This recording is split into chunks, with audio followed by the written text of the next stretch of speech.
Entramos en el capítulo del cáncer de estómago, que es el carcinoma gástrico, y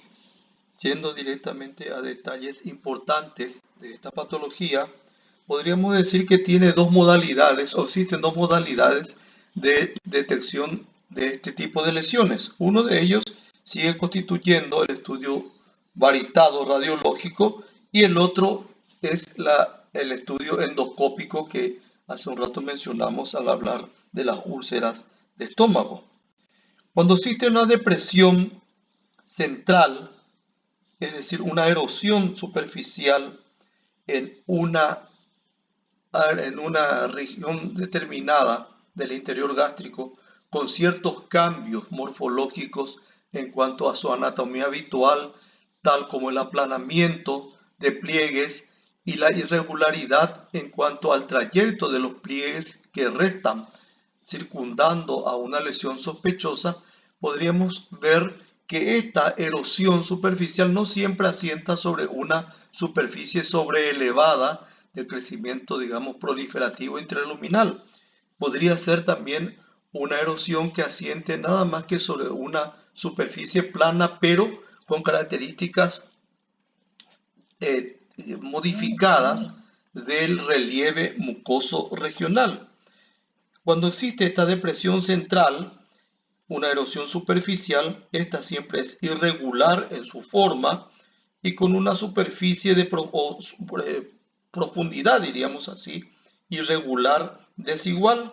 y que los pliegues, ya habíamos mencionado también este segundo detalle, los pliegues que irradian de la lesión pueden mostrar entonces signos de infiltración tales como nodularidad, amputación, fusión o franco engrosamiento de estos trayectos del relieve mucoso regional. Cuando hablábamos hace un rato de que no siempre las lesiones carcinomatosas gástricas con una lesión de pérdida de sustancia, una lesión ulcerada en un punto de su estructura, podríamos también decir de que los cambios perilesionales o periulcerosos, vamos a llamarlo así, que no reúnen características clásicas gástricas, podríamos entonces hablar de que hay una extensión del carcinoma que no produce precisamente una lesión sobrelevada, sino que se extiende en superficie.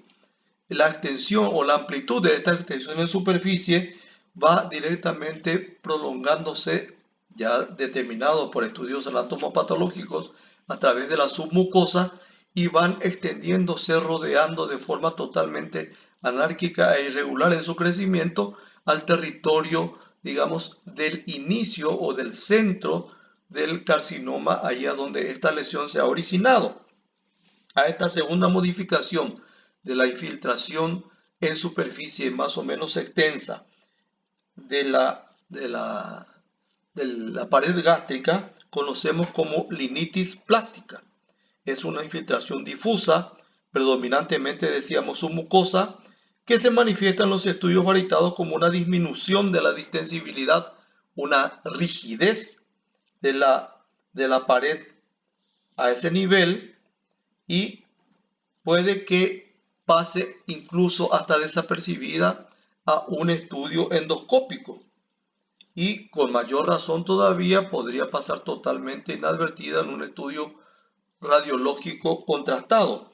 Cuando tenemos, decíamos, un crecimiento proliferativo intraluminar que llame la atención, estaríamos ante la posibilidad de dejar pasar una lesión que ya está establecida, pero que por sus características o por su reducida extensión aún no pueden ser detectadas como áreas de rigidez parietal o como una zona en donde hay cambios,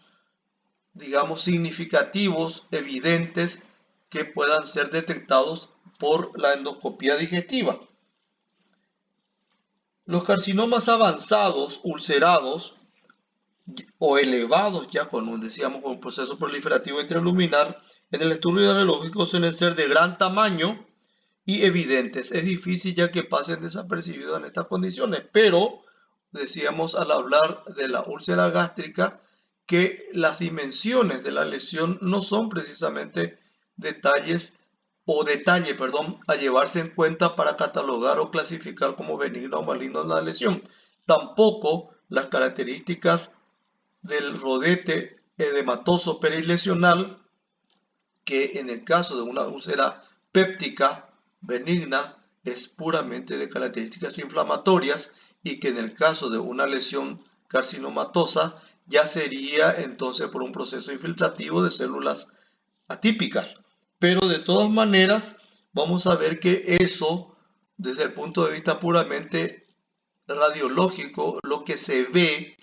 no puede diferenciar las características edematosas infiltrativas del rodete perilosional, pero podría también visualizarse algunos cambios o diferenciaciones en las características de la convergencia de los pliegues gástricos hacia la lesión ulcerada en casos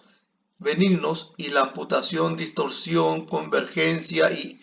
aumento del grosor de los pliegues cuando se presume que podría corresponder a una lesión ulcerada maligna. De todas maneras, todas las lesiones sospechosas deben ser biopsiadas endoscópicamente para su confirmación por anatomía patológica.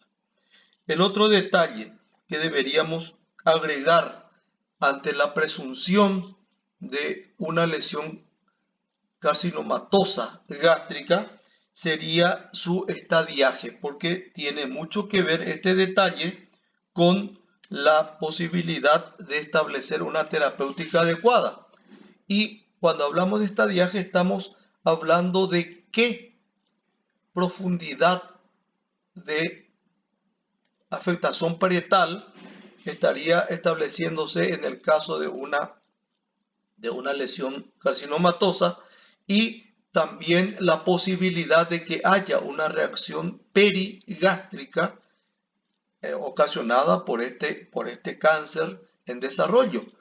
Cuando hablamos nosotros de la evaluación de la profundización de la lesión en el espesor de la pared gástrica o en el territorio perigástrico, estamos hablando ya fuera del alcance de un estudio contrastado